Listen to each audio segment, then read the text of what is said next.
We were supposed to be on a steady, if difficult sometimes, march towards progress.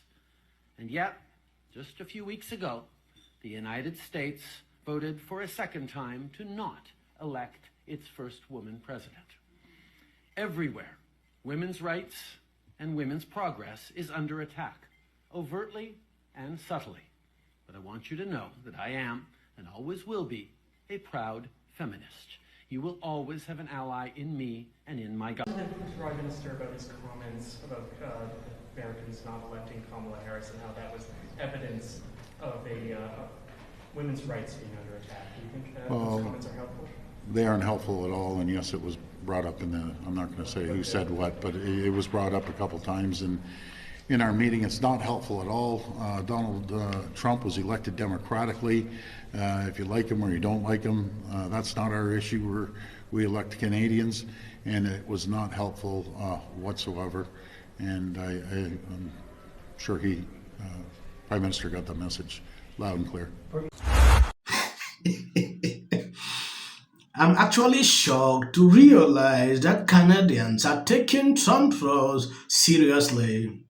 When you take a look at what Trump posted, he's putting some of these people on a state that they never expected. Donald Trump is trolling Justin Trudeau as the governor of the state of Canada.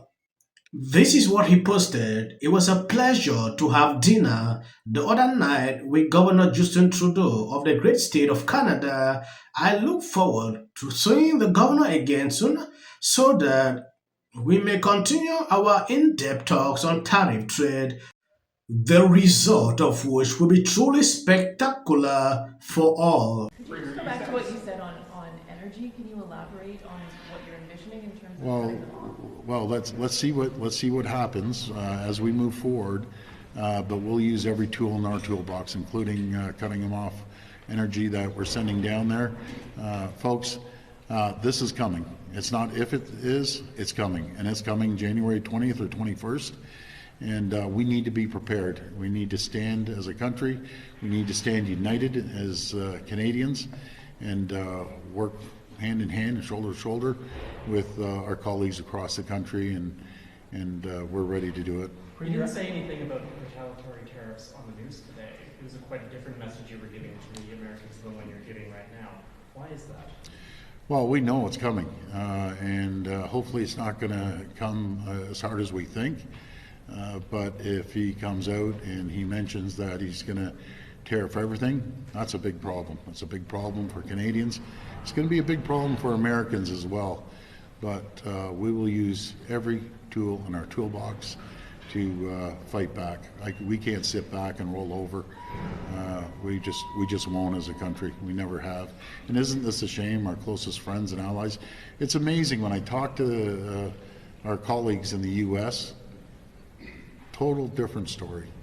They're pro-Canadian, pro-trade with Canadians. So we'll see what happens here. He is even regretting sending out a message for people who vote consecutively into power like they are coming in to cause chaos. President-elect Trump got elected on a commitment to make life better and more affordable for Americans. And I think people south of the border are beginning to wake up to the reality that tariffs on everything from Canada would make life a lot more expensive for Americans. So that's part of the argument.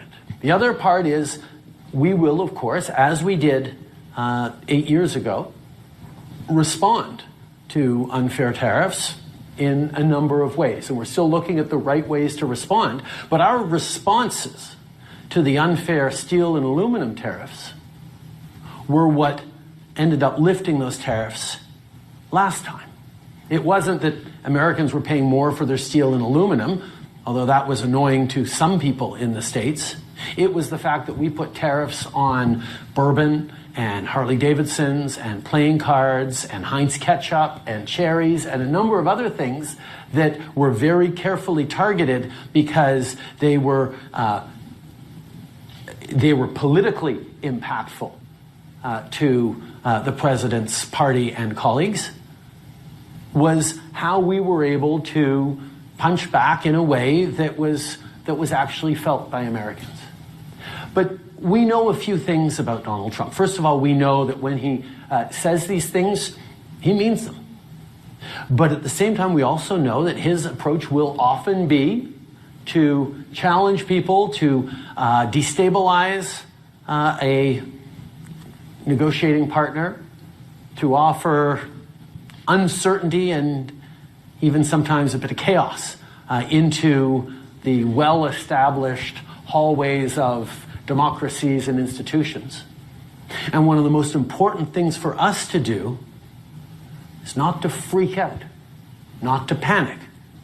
Now, knowing that, yes, these would be absolutely devastating means we have to take them seriously, but it does mean we have to be thoughtful and strategic. Not go around making our opponent's arguments for him, but making our arguments in a significant and united way. Yes, when you take a look at all the leaders are now freaking out on social media, you heard Justin Trudeau.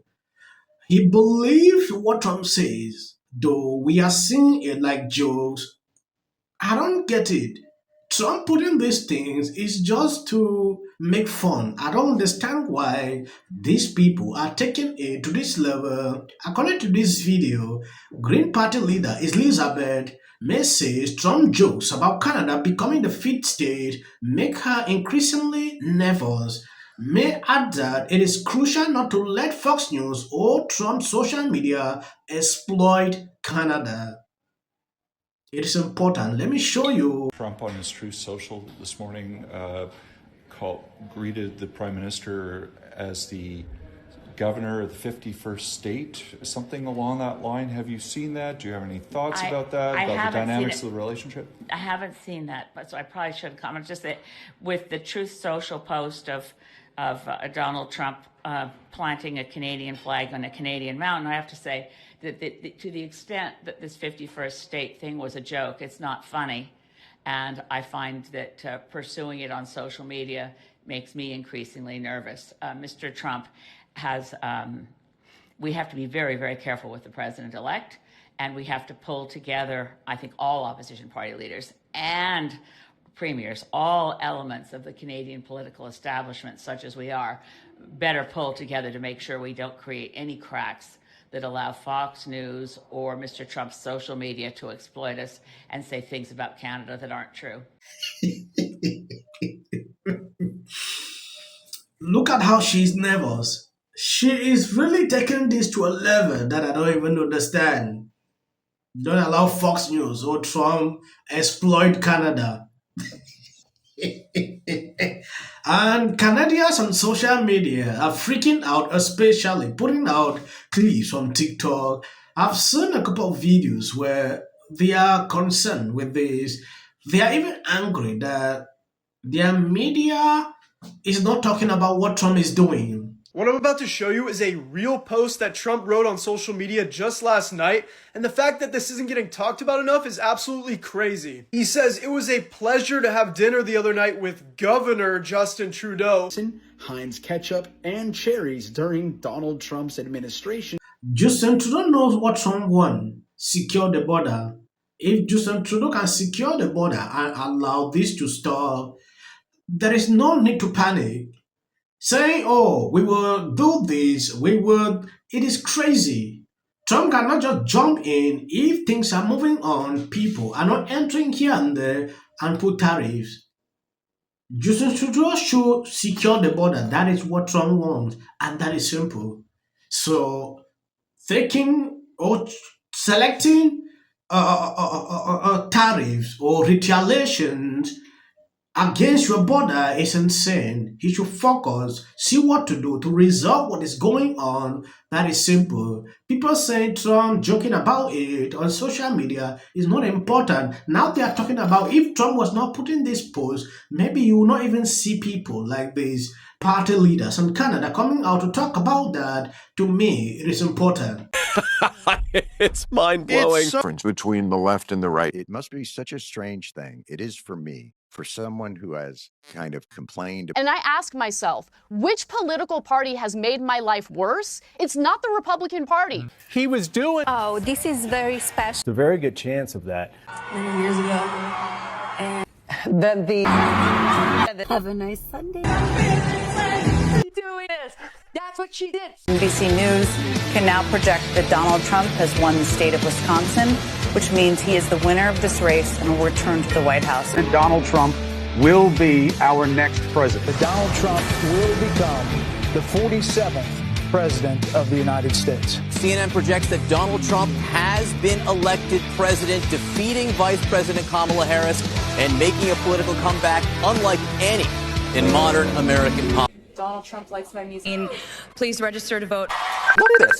She's only up by 15 points. Caught Taylor Swift. Yeah, this song is kind of... Also celebrating was a man who was celebrating. 4 years of thinly veiled Marxism.